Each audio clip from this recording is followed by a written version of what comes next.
दोस्तों, क्या आपने कभी सोचा है कि कुछ लोग बिना शोर मचाए, बिना दिखावे के, बिना बड़ी सैलरी के भी धीरे धीरे अमीर कैसे बन जाते हैं, जबकि कुछ लोग अच्छी कमाई करने के बाद भी हमेशा पैसों के पीछे भागते रहते हैं। सच यही है, अमीरी सिर्फ इनकम से नहीं बनती, हैबिट्स से बनती है। दुनिया में एक देश ऐसा है जहां लोग डिसिप्लिन, सिंप्लिसिटी और साइलेंट कंसिस्टेंसी से वेल्थ क्रिएट करते हैं, और वही हैबिट्स आज आपकी फाइनेंशियल लाइफ बदल सकती हैं। जरा सोचिए, अगर आप हर महीने ज्यादा पैसा बचाना शुरू कर दें, बेकार खर्च रोक दें, अपने काम में वैल्यू बढ़ा दें, मिस्टेक्स से सीखना शुरू कर दें और इमोशंस की जगह सिस्टम पर चलें, तो 1 साल बाद आपकी जिंदगी कहां हो सकती है? फर्क यहीं पैदा होता है। एवरेज लोग पैसे आते ही खर्च कर देते हैं, स्मार्ट लोग हैबिट्स बनाते हैं जो पैसा खींच कर लाती हैं। आज की इस पावरफुल वीडियो में आप जानेंगे जापान की 9 ऐसी हैबिट्स जो क्वाइटली रिच बनाती हैं, कैसे छोटे daily changes long term wealth create करते हैं, क्यों डिसिप्लिन टैलेंट से बड़ा वेपन है, और कैसे सिंपल माइंडसेट शिफ्ट्स आपकी इनकम, सेविंग्स और लाइफ डायरेक्शन बदल सकते हैं। याद रखिए, ये सिर्फ मोटिवेशन नहीं है, ये प्रैक्टिकल विजडम है जिसे अपनाने वाला इंसान धीरे धीरे फाइनेंशियल स्ट्रेस से बाहर निकल सकता है। इसलिए इस वीडियो को आखिर तक जरूर देखिए, क्योंकि हर अगले हैबिट के साथ पिक्चर और क्लियर होती जाएगी, और शायद एक हैबिट आपकी पूरी जिंदगी बदल दे। अगर आप चाहते हैं सक्सेस, मनी माइंडसेट और सेल्फ ग्रोथ की ऐसी ही पावरफुल वीडियोस, तो अभी चैनल को सब्सक्राइब कीजिए, वीडियो को लाइक कीजिए, कमेंट में लिखिए क्वाइट रिच, और चलिए शुरू करते हैं वो सीक्रेट्स जिन्हें दुनिया इग्नोर करती है लेकिन विनर्स क्वाइटली फॉलो करते हैं। Chapter 1, kakeibo, the mindful money journal. क्या आपने कभी महसूस किया है कि पैसा आता भी है और चला भी जाता है, लेकिन जाता कहां है यह पता ही नहीं चलता। महीने की शुरुआत में कॉन्फिडेंस होता है, वॉलेट भरा होता है, प्लान्स बड़े होते हैं, और महीने के आखिर में सिर्फ एक सवाल बचता है, पैसा गया कहां? सच यही है, बहुत से लोग कम इसलिए नहीं पढ़ते क्योंकि उनकी इनकम कम है, बल्कि इसलिए क्योंकि उनका ध्यान कम है। पैसा चुपचाप नहीं जाता, वो अननोटिस्ड जाता है। यही वो जगह है जहां काकीबो आपकी जिंदगी बदल सकता है। जापान की ये पावरफुल हैबिट कहती है, हर खर्च को लिखो, सिर्फ याद मत रखो, लिखो, क्योंकि जो चीज लिखी जाती है वो कंट्रोल में आती है, जो सिर्फ दिमाग में रहती है वो बहाना बन जाती है। सोचिए, आपने आज चाय पी, ऑनलाइन कुछ ऑर्डर किया, अननेसेसरी रिचार्ज किया, थोड़ा स्नैक लिया, एक रैंडम चीज खरीद ली। हर खर्च छोटा था, लेकिन जब वही छोटे खर्च मिलते हैं तब बड़े होल्स बनते हैं। फर्क यही पैदा होता है। गरीब माइंडसेट बड़े खर्च से डरता है, स्मार्ट माइंडसेट छोटे लीक्स बंद करता है। जरा इमेजिन कीजिए, एक इंसान है जो हर महीने 30,000 रुपए कमाता है, दूसरा भी उतना ही कमाता है। पहले को महीने के अंत में स्ट्रेस मिलता है, दूसरे को सेविंग्स। क्यों? क्योंकि दूसरे ने काकीबो अपनाया, उसने हर खर्च लिखा, उसने कैटेगरीज बनाई, जरूरी, यूजफुल, इमोशनल, वेस्टफुल, और कुछ ही दिनों में उसे ट्रूथ दिख गया। उसे पता चला कि पैसा शॉर्टेज नहीं था, अवेयरनेस शॉर्टेज थी। याद रखिए, नंबर्स इमोशन से ज्यादा ऑनेस्ट होते हैं। जब आप लिखते हैं कि इस महीने 2500 रुपए सिर्फ क्रेविंग्स में गए, 1800 रुपए रैंडम सब्सक्रिप्शंस में गए, 3000 रुपए इंपल्स शॉपिंग में गए, तब एक्सक्यूजेस खत्म होने लगते हैं, और जहां एक्सक्यूजेस खत्म होते हैं वहीं ग्रोथ शुरू होती है। काकीबो सिर्फ खर्च लिखना नहीं है, ये खुद को मिरर दिखाना है, क्योंकि कई लोग मार्केट को ब्लेम करते हैं, फैमिली को ब्लेम करते हैं, सैलरी को ब्लेम करते हैं, लेकिन नोटबुक खोलते ही असली कल्प्रिट सामने आ जाता है, अनकंट्रोल्ड हैबिट्स। थोड़ी हार्श ट्रूथ है, लेकिन पावरफुल है। अब इमेजिन कीजिए, आप हर रात सिर्फ 5 मिनट देते हैं, दिन का खर्च लिखते हैं, खुद से पूछते हैं, क्या यह जरूरी था? क्या इससे वैल्यू मिली? क्या इसे अवॉइड किया जा सकता था? यही छोटे सवाल बड़े बदलाव लाते हैं। पहले महीने शॉक लगेगा, दूसरे महीने कंट्रोल आएगा, तीसरे महीने कॉन्फिडेंस आएगा, और फिर धीरे धीरे मनी रिस्पेक्ट करना शुरू करेगा उस इंसान को जो मनी को रिस्पेक्ट करता है। सच यही है, वेल्थ हमेशा अर्निंग से शुरू नहीं होती, अवेयरनेस से शुरू होती है। अगर आपको पता ही नहीं कि पैसा कहां जा रहा है, तो ज्यादा पैसा आने पर भी वही होगा, बस अमाउंट बड़ा हो जाएगा। कमाई बढ़ने से पहले क्लैरिटी बढ़ाइए।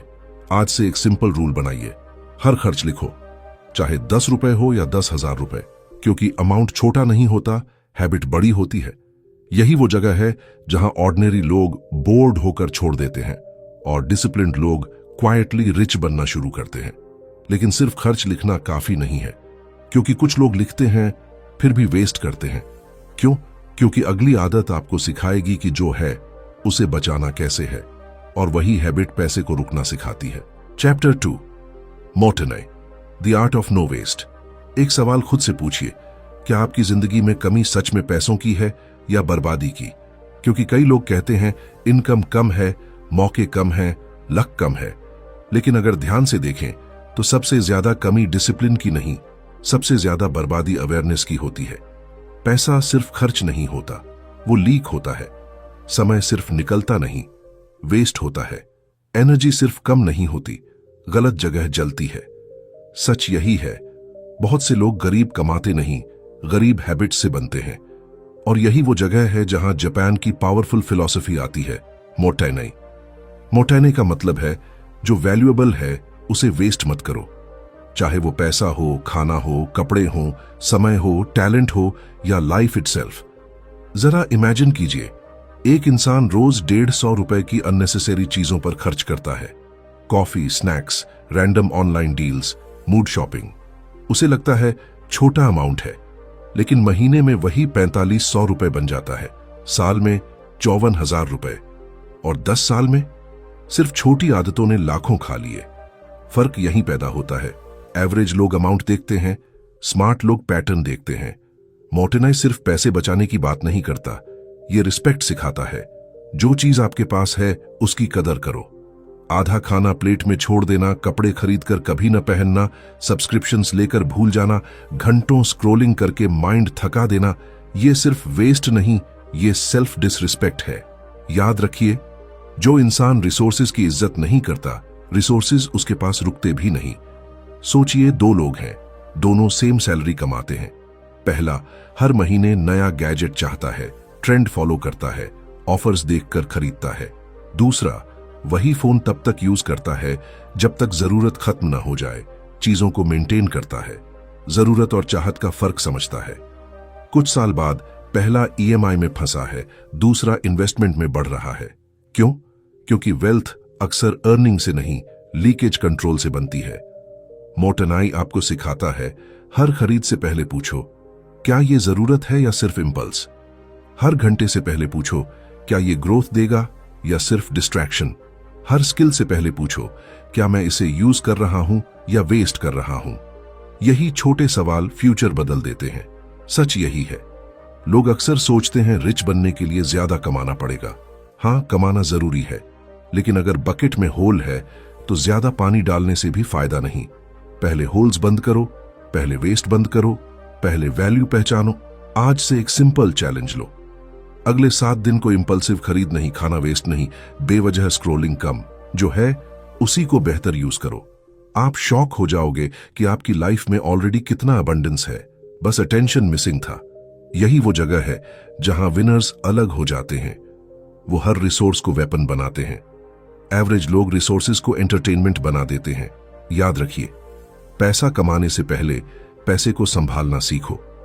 टाइम पाने से पहले टाइम की इज्जत करो। लेकिन सिर्फ वेस्ट रोकने से वेल्थ नहीं बनती।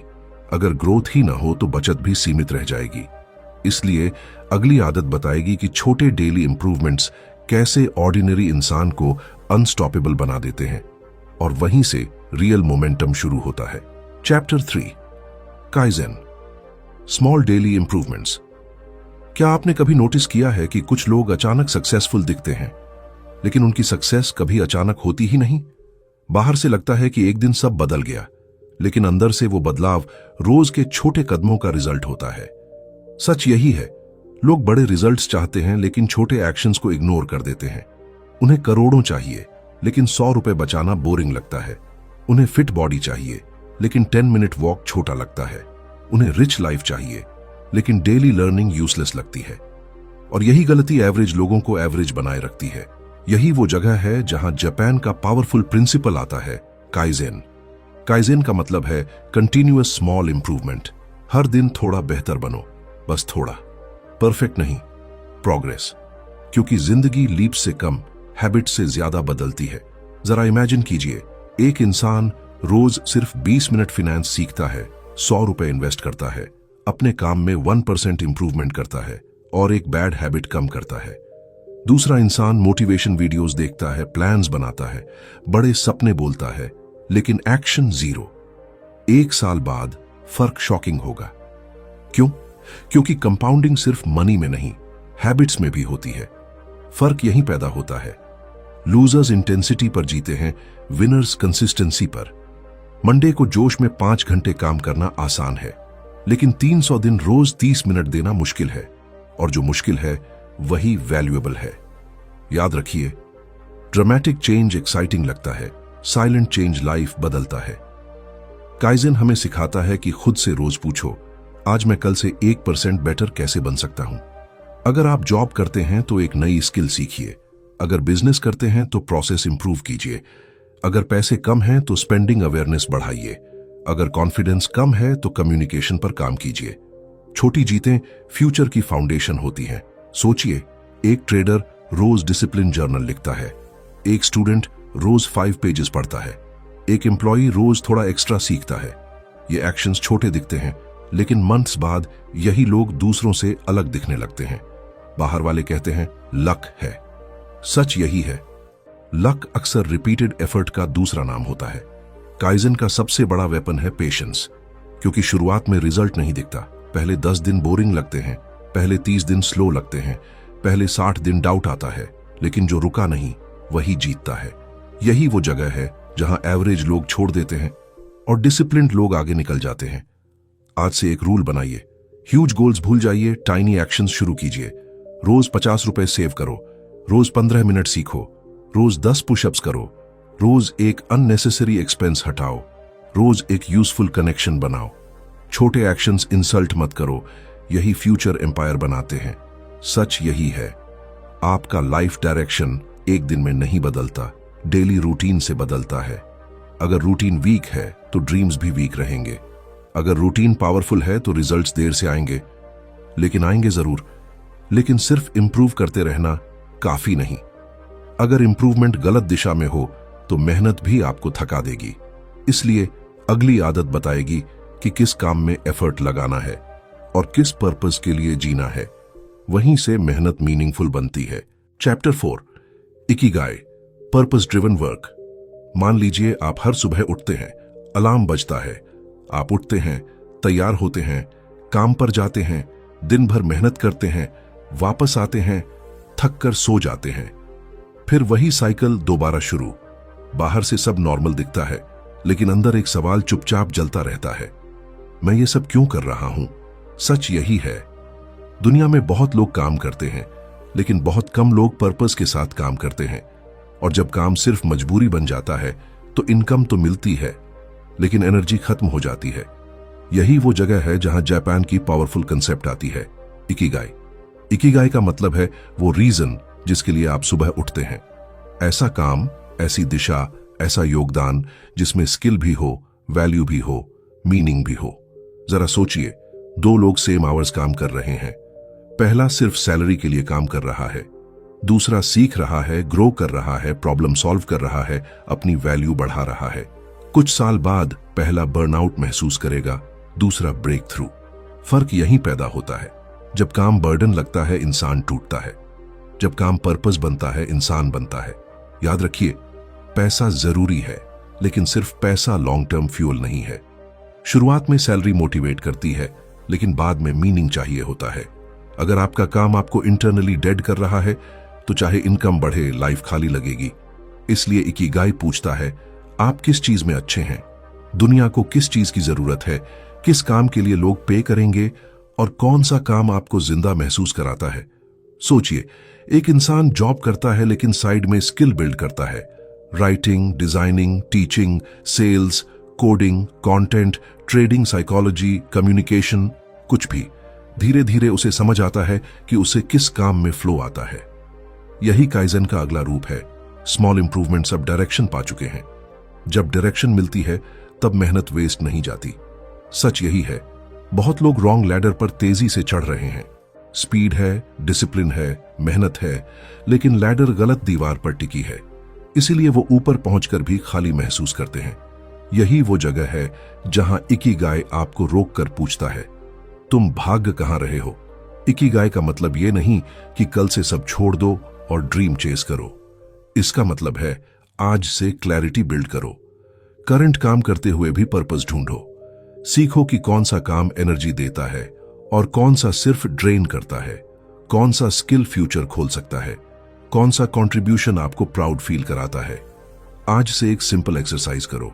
रात को लिखो, आज कौन सा काम करते समय टाइम भूल गया, किस चीज में नेचुरली इंटरेस्ट आया, किस काम के बाद सेटिस्फैक्शन मिला। क्लूज वहीं छिपे हैं। पर्पस अचानक नहीं मिलता, नोटिस करने से मिलता है। यही वो जगह है जहां विनर्स अलग हो जाते हैं। वो सिर्फ पेचेक नहीं ढूंढते, वो वैल्यू क्रिएशन ढूंढते हैं, क्योंकि जितनी बड़ी प्रॉब्लम आप सॉल्व करते हो उतनी बड़ी इनकम आपका पीछा करती है। लेकिन पर्पस मिल जाने के बाद भी एक ट्रैप बचता है, परफेक्शन का ट्रैप। बहुत लोग डायरेक्शन समझ लेते हैं, फिर परफेक्ट टाइमिंग का इंतजार करते करते साल बर्बाद कर देते हैं। इसलिए अगली आदत सिखाएगी कि इम्परफेक्ट होकर भी आगे कैसे बढ़ना है, और वहीं रियल फ्रीडम शुरू होती है। Chapter 5, वाबी Sabi, embracing imperfection. क्या आपने कभी अपनी जिंदगी को इसलिए रोका है क्योंकि सब कुछ परफेक्ट नहीं था? सही समय नहीं आया, पैसा कम था, स्किल पूरी नहीं थी, कॉन्फिडेंस नहीं था, कैमरा अच्छा नहीं था, मार्केट क्लियर नहीं था, लोग सपोर्ट नहीं कर रहे थे, और इसी इंतजार में महीने सालों में बदल गए। सच यही है, बहुत लोग फेल एक्शन से नहीं होते, फेल वेटिंग से होते हैं। वो शुरुआत नहीं हारते, वो शुरुआत टालते टालते हार जाते हैं। यही वो जगह है जहां जापान की गहरी फिलॉसफी आती है, वाबी साबी। वाबी साबी सिखाता है कि इम्परफेक्शन में भी ब्यूटी है, वैल्यू है, प्रोग्रेस है। टूटी चीज बेकार नहीं होती, अधूरी चीज वर्थलेस नहीं होती, रफ शुरुआत शेमफुल नहीं होती। जरा सोचिए, एक इंसान परफेक्ट प्लान बनाता रहता है, दूसरा इम्परफेक्ट शुरू कर देता है। पहले के पास आइडियाज हैं, दूसरे के पास एक्सपीरियंस। पहले के पास एक्सक्यूजेस हैं, दूसरे के पास मोमेंटम। कुछ साल बाद किसके पास रिजल्ट्स होंगे? फर्क यहीं पैदा होता है। दुनिया परफेक्ट लोगों को नहीं, मूविंग लोगों को रिवॉर्ड करती है। याद रखिए, परफेक्शन अक्सर एक्सेलेंस का नाम नहीं, फियर का डिस्गाइज होता है। मैं तैयार नहीं हूं, कई बार सच नहीं होता, वो डर होता है। अभी सही टाइम नहीं है, कई बार लॉजिक नहीं होता, वो कंफर्ट जोन होता है। थोड़ा और सीख लूं फिर शुरू करूंगा, कई बार ग्रोथ नहीं, डिले होता है, और डिले की सबसे बड़ी कीमत टाइम देता है। सोचिए, कोई यूट्यूब चैनल शुरू करना चाहता है लेकिन कैमरा परफेक्ट नहीं, कोई बिजनेस शुरू करना चाहता है लेकिन लोगो परफेक्ट नहीं, कोई इन्वेस्टिंग शुरू करना चाहता है लेकिन मार्केट परफेक्ट नहीं, कोई स्किल सीखना चाहता है लेकिन रूटीन परफेक्ट नहीं। साल गुजर जाते हैं। दूसरी तरफ कोई मोबाइल से शुरू करता है, बेसिक लोगो से शुरू करता है, छोटी SIP से शुरू करता है, इम्परफेक्ट इंग्लिश से सीखना शुरू करता है, और वही आगे निकल जाता है। सच यही है, शुरुआत मैसी होती है, मास्टरी बाद में आती है। वाबी साबी आपको सिखाता है कि फ्लॉज को एनिमी मत समझो। रफ एजेस ही स्टोरी बनाते हैं, गलतियां ही फीडबैक देती हैं, शुरुआती एम्बैरेसमेंट ही कॉन्फिडेंस बनाती है। जब तक आप ऑकवर्ड बिगिनर नहीं बनते, तब तक स्किल्ड क्रिएटर नहीं बन सकते। यही वो जगह है जहां एवरेज लोग जजमेंट से डर कर रुक जाते हैं, और विनर्स इम्परफेक्ट दिखकर भी चलते रहते हैं। आज से एक नया रूल बनाइए, परफेक्ट का इंतजार बंद, अवेलेबल से शुरू। अगर जिम नहीं जा सकते, घर पर वर्कआउट करो। बड़ा इन्वेस्टमेंट नहीं कर सकते, छोटा शुरू करो। स्टूडियो नहीं है, फोन से रिकॉर्ड करो। फुल क्लैरिटी नहीं है, नेक्स्ट स्टेप लो, क्योंकि क्लैरिटी चलने से आती है, सोचते रहने से नहीं। सच यही है, आपकी जिंदगी को परफेक्ट कंडीशंस नहीं चाहिए, कमिटेड एक्शन चाहिए। दुनिया में सबसे महंगे ड्रीम्स वो हैं जो सिर्फ दिमाग में रह गए। उन्हें किसी ने रिजेक्ट नहीं किया, उनके ओनर ने डिले कर दिया। एक और हार्श ट्रूथ सुनिए, लोग आपकी इम्परफेक्शंस उतनी नोटिस नहीं करते जितना आप सोचते हो। लोग अपनी जिंदगी में बिजी हैं, जो नोटिस करते हैं वो रिजल्ट आने पर क्लैप्स भी वही करते हैं। इसलिए ऑडियंस के डर से फ्यूचर मत रोको। लेकिन इम्परफेक्ट एक्शन शुरू करने के बाद भी एक चैलेंज आता है, कंट्रोल की आदत। हर चीज अपने हिसाब से चाहिए, हर रिजल्ट तुरंत चाहिए, और जब लाइफ वैसा नहीं करती लोग टूट जाते हैं। इसलिए अगली आदत बताएगी कि कब रुकना है, कितना लेना है और बैलेंस कैसे रखना है। वहीं से सस्टेनेबल वेल्थ बनती है। चैप्टर 6, हरा हाची बू, द 80% रूल।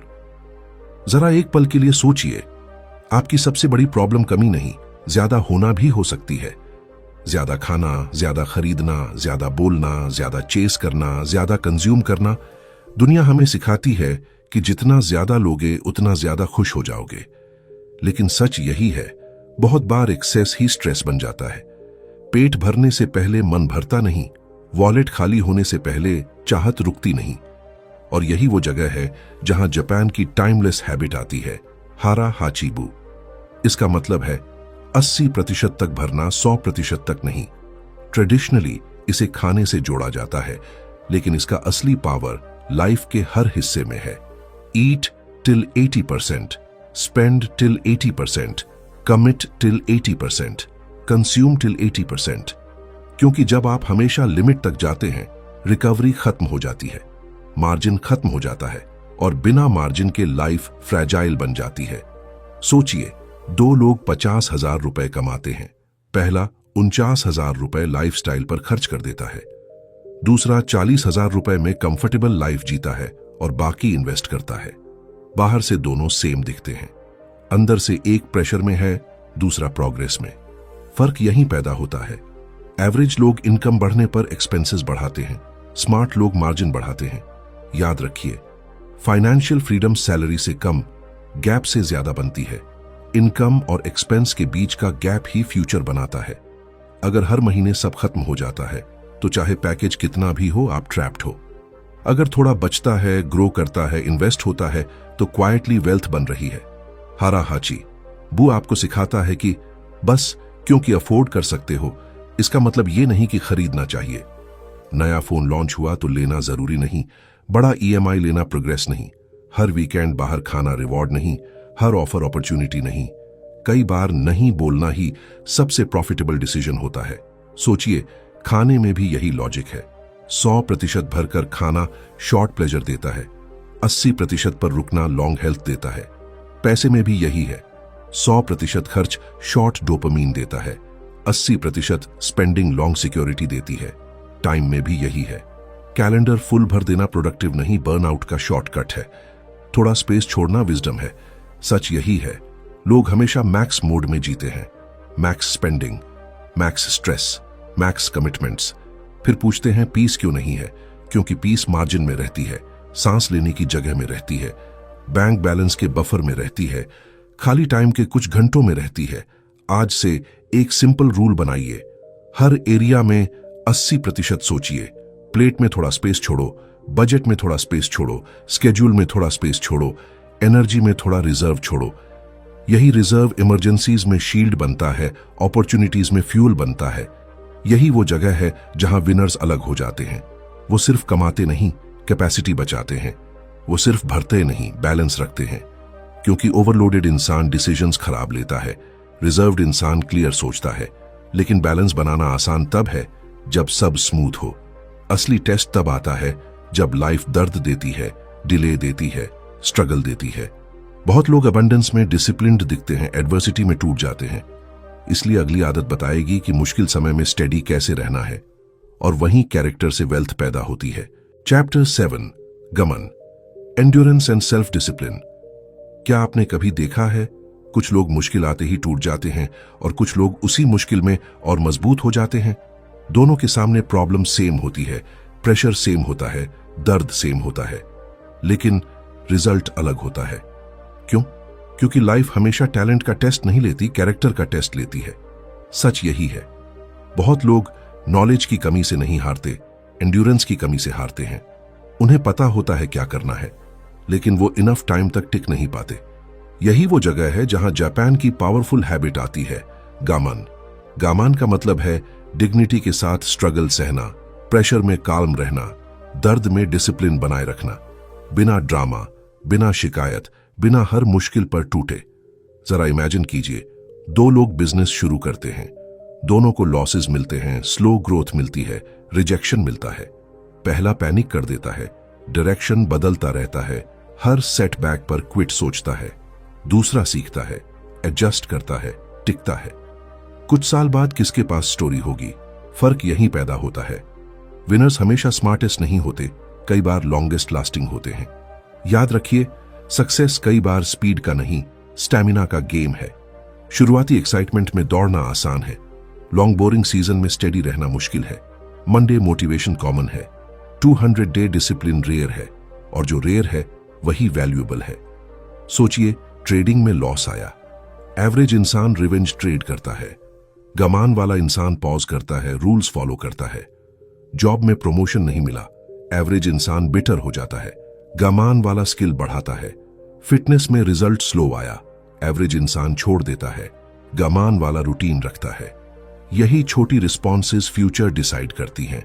सच यही है, लाइफ आपको प्रोवोक करेगी, डिले देगी, कंपेयर करवाएगी, दूसरों की प्रोग्रेस दिखाएगी, आपकी मेहनत इग्नोर करेगी और फिर पूछेगी, अब भी डिसिप्लिन्ड रहोगे? यही वो जगह है जहां कैरेक्टर बनता है। जब कोई क्लैप नहीं कर रहा तब भी काम करना, जब रिजल्ट नहीं दिख रहा तब भी प्रोसेस फॉलो करना, जब मूड नहीं है तब भी उठना। गमन सफरिंग वर्शिप नहीं है। इसका मतलब दर्द ढोना नहीं, स्ट्रेंथ बनाना है। इसका मतलब यह नहीं कि गलत सिचुएशन में फंसे रहो। इसका मतलब है सही डायरेक्शन में टेम्पररी पेन टॉलरेट करना। जिम की सोरनेस, स्किल सीखने की फ्रस्ट्रेशन, सेविंग की रिस्ट्रेंट, बिजनेस की अनसर्टेनिटी, ये पेन्स इन्वेस्टमेंट है, पनिशमेंट नहीं। आज से एक नया सवाल पूछिए, मैं डिस्कंफर्ट से भाग क्यों रहा हूं? थोड़ी बोर्डम से डरते हो, थोड़ी रिजेक्शन से, थोड़ी वेटिंग से? याद रखिए, कंफर्ट शॉर्ट टर्म अच्छा लगता है, लेकिन अक्सर लॉन्ग टर्म एक्सपेंसिव होता है। डिसिप्लिन शॉर्ट टर्म कठिन लगता है, लेकिन लॉन्ग टर्म प्राइसलेस होता है। एक और हार्श ट्रूथ सुनिए, बहुत लोग टैलेंट होने के बावजूद पीछे रह जाते हैं क्योंकि उनका नर्वस सिस्टम वीक होता है। प्रेशर आते ही डिसीजंस टूट जाते हैं। इसीलिए एंड्योरेंस सिर्फ बॉडी की नहीं, माइंड की ट्रेनिंग है। Cold emotions, clear actions. आज से माइक्रो गमन प्रैक्टिस करो। अलार्म बजे तो उठो, बजट बनाया है तो फॉलो करो, प्लान है तो मूड के बिना भी करो, डिफिकल्ट कॉन्वर्सेशन करनी है तो करो, डिले आया है तो पैनिक मत करो। यही डेली रैप्स आपको अनशेकेबल बनाते हैं। लेकिन टिके रहना ही पूरी कहानी नहीं है। कभी कभी लाइफ आपको तोड़ती भी है। प्लान टूटता है, ट्रस्ट टूटता है, पैसा टूटता है, कॉन्फिडेंस टूटता है। तब सिर्फ एंड्योरेंस काफी नहीं, तब अगली आदत सिखाएगी कि टूटने के बाद और खूबसूरती से कैसे जुड़ना है। और वहीं असली ट्रांसफॉर्मेशन शुरू होता है। Chapter 8, kintsukuroi, repair with gold. सोचिए, अगर आपकी सबसे बड़ी हार ही आपकी सबसे बड़ी ताकत बन जाए तो? अगर जो चीज आपको तोड़ गई वही चीज आपको नया बना दे तो? ज्यादातर लोग टूटने से डरते हैं, लॉस से, रिजेक्शन से, फेलियर से, बिट्रेयल से, डेट से, पब्लिक एम्बैरेसमेंट से, क्योंकि उन्हें लगता है कि वंस ब्रोकन ऑलवेज डैमेज्ड। लेकिन सच यही है, कई लोग हार से नहीं हारते, हार के मीनिंग से हारते हैं। वो समझ लेते हैं कि क्रैक आ गई मतलब कहानी खत्म। और यही वो जगह है जहां जापान की एक्स्ट्रॉर्डिनरी फिलॉसफी आती है, किंत्सुकुरोई। किंत्सुकुरोई का मतलब है टूटी हुई पॉटरी को सोने से जोड़ना। क्रैक छुपाई नहीं जाती, हाईलाइट की जाती है, क्योंकि टूटना शेम नहीं, हिस्ट्री है। स्कार वीकनेस नहीं, एविडेंस है कि आप सरवाइव किए। जरा इमेजिन कीजिए, दो लोग बिजनेस में फेल हुए। पहला खुद को फेलियर मान लेता है, दूसरा फेलियर को डेटा मानता है। पहला शर्म में छुप जाता है, दूसरा सीखकर स्ट्रॉन्गर मॉडल बनाता है। कुछ साल बाद किसके पास विजडम होगी? फर्क यहीं पैदा होता है। इवेंट सेम होता है, आइडेंटिटी अलग बनती है। याद रखिए, लॉस पेनफुल होता है लेकिन यूजलेस होना ऑप्शनल है। अगर आपने पैसे गंवाए और लेसन नहीं लिया तब असली नुकसान हुआ। अगर रिलेशनशिप टूटा और स्टैंडर्ड्स नहीं सीखे तब नुकसान हुआ। अगर पब्लिक एम्बैरेसमेंट हुआ और करेज नहीं बढ़ा तब नुकसान हुआ। पेन फी है, लेसन रिटर्न है। सोचिए, ट्रेडिंग में बड़ा नुकसान हुआ, एवरेज इंसान मार्केट से नफरत करने लगता है या डबल रिस्क लेकर रिवेंज करता है। किंत्सुकुरोई माइंडसेट वाला जर्नल खोलता है, पैटर्न ढूंढता है, ईगो मिस्टेक समझता है, सिस्टम मजबूत करता है। डेट में फंसे, शेम में डूबने के बजाय स्किल बढ़ाओ, बजट बनाओ, इनकम सोर्स क्रिएट करो। रिजेक्शन मिला, प्रूफ समझो कि अटेम्प्ट किया था। सच यही है, जिन लोगों को आप आज कॉन्फिडेंट देखते हो उनमें से कई लोग पहले टूट चुके होते हैं। जिनको वाइज देखते हो वो पहले नाइव थे, जिनको स्टेबल देखते हो वो पहले केओस से गुजरे हैं। गोल्ड सीधे नहीं बनता, प्रेशर से बनता है। कैरेक्टर सीधे नहीं बनता, क्रैक्स से बनता है। यही वो जगह है जहां एवरेज लोग अपनी स्टोरी खत्म मान लेते हैं। मेरे साथ ऐसा हो गया, अब मैं क्या करूं? विनर्स कहते हैं मेरे साथ ऐसा हुआ, अब मैं क्या बनूं? लैंग्वेज बदलते ही फ्यूचर बदलने लगता है। आज से एक एक्सरसाइज करो, अपनी 3 बड़ी फेलियर्स लिखो, फिर सामने लिखो मैंने क्या सीखा, मैं अब किस चीज को पहले से बेटर समझता हूं, कौन सी गलती अब दोबारा नहीं करूंगा। आप देखोगे कि आपके वुंड्स के अंदर विजडम छुपी है, बस आपने कभी देखा नहीं।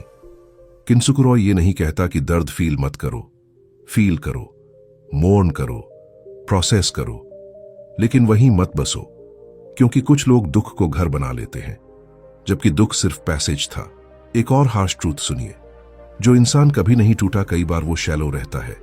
जिसने लॉस देखा है वो ग्रेटिट्यूड समझता है, जिसने रिजेक्शन देखा है वो रिस्पेक्ट समझता है, जिसने खाली पॉकेट देखी है वो मनी वैल्यू समझता है। लेकिन हीलिंग के बाद भी एक फाइनल मास्टरी बचती है। हर चीज कंट्रोल नहीं होगी, कुछ लॉसेस एक्सप्लेन नहीं होंगे, कुछ डिलेज अनफेयर होंगे, कुछ स्टॉर्म्स बिना वार्निंग आएंगे। तब अगली आदत बताएगी कि जिसे बदल नहीं सकते उसके साथ पीस कैसे बनानी है, और वहीं क्वाइट पावर जन्म लेती है। Chapter 9, shoganai, acceptance of what cannot be changed. क्या आपने कभी नोटिस किया है कि बहुत लोग अपनी एनर्जी मेहनत में कम, फ्रस्ट्रेशन में ज्यादा खर्च करते हैं? वो पास्ट को लेकर जलते रहते हैं, मार्केट को कोसते रहते हैं, फैमिली सर्कमस्टेंसेस को ब्लेम करते रहते हैं, अनफेयर लोगों के बारे में सोचते रहते हैं, मिस्ड अपॉर्चुनिटीज पर पछताते रहते हैं। बाहर से वो बिजी दिखते हैं, अंदर से वो स्टक होते हैं। सच यही है, इंसान हमेशा प्रॉब्लम से नहीं हारता, कई बार रेजिस्टेंस से हारता है। जो बदल नहीं सकता उससे लड़ते लड़ते वो खुद कमजोर हो जाता है। यही वो जगह है जहां जापान की शांत लेकिन पावरफुल विजडम आती है, शोगानाई। शोगानाई का मतलब है कुछ चीजें आपके कंट्रोल में नहीं है, उन्हें स्वीकार करो, और जो कंट्रोल में है उस पर पूरी ताकत लगाओ। इसका मतलब हार मानना नहीं है, इसका मतलब रियलिटी से लड़ाई बंद करना है। क्योंकि जब आप मौसम पर गुस्सा करते हो, मौसम नहीं बदलता, सिर्फ आपका मूड खराब होता है। जब आप पास्ट पर रोते हो, पास्ट वापस नहीं आता, सिर्फ प्रेजेंट चला जाता है। जरा इमेजिन कीजिए, 2 लोग जॉब लूज करते हैं। पहला हर दिन यही बोलता है, मेरे साथ ही क्यों हुआ, सिस्टम खराब है, लक खराब है, लोग गलत हैं। दूसरा दुख महसूस करता है, लेकिन जल्दी पूछता है, अब नेक्स्ट क्या है, कौन सी स्किल चाहिए, किससे बात करनी है, कहां अप्लाई करना है। कुछ महीनों बाद फर्क शॉकिंग होगा। क्यों? क्योंकि इवेंट ने दोनों को हिट किया, लेकिन रिस्पॉन्स ने फ्यूचर अलग कर दिया। फर्क यहीं पैदा होता है। वीक माइंडसेट रियलिटी से आर्ग्यू करता है, स्ट्रॉन्ग माइंडसेट रियलिटी के साथ स्ट्रेटेजी बनाता है। याद रखिए, एक्सेप्टेंस पैसिव नहीं, प्रैक्टिकल है। जब डॉक्टर डायग्नोसिस बताता है, फर्स्ट स्टेप डिनायल नहीं, क्लैरिटी होती है। जब बिजनेस डाउन है, फर्स्ट स्टेप ईगो नहीं, नंबर्स होते हैं। जब रिलेशनशिप खत्म है, फर्स्ट स्टेप बेगिंग नहीं, ट्रूथ होता है। सोचिए, मार्केट क्रैश हो गया, एवरेज इंसान panic, news addiction, emotional decisions. Shoganai mindset वाला रिस्क रिव्यू करता है, प्लान एडजस्ट करता है, लॉन्ग टर्म सोचता है। इन्फ्लेशन बढ़ गया, शिकायत एंडलेस नहीं, इनकम स्किल्स पर फोकस।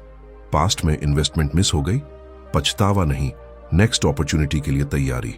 यही वो जगह है जहां क्वाइट रिच लोग अलग दिखते हैं, वो एनर्जी कंजर्व करते हैं। सच यही है, आपकी जिंदगी की बहुत सी थकान काम से नहीं, मेंटल फाइटिंग से आती है। ऐसा क्यों हुआ, मेरे साथ ही क्यों, काश मैंने, ये सवाल आंसर्स कम, वूंड्स ज्यादा देते हैं। कभी कभी सबसे पावरफुल सेंटेंस होता है, हो गया, अब आगे। आज से एक सिंपल फिल्टर लगाइए। जो चीज कंट्रोल में है, habits, skills, savings, attitude, effort, network, health, routine. जो कंट्रोल में नहीं, पास्ट, दूसरों का behaviour, economy, weather, instant results, सबकी ओपिनियन। पहले लिस्ट पर काम करो, दूसरी लिस्ट पर पीस रखो। एक और हार्श ट्रूथ सुनिए, कई लोग स्मार्ट होते हुए भी आगे नहीं बढ़ते, क्योंकि उनका माइंड पुरानी लड़ाइयों में फंसा रहता है।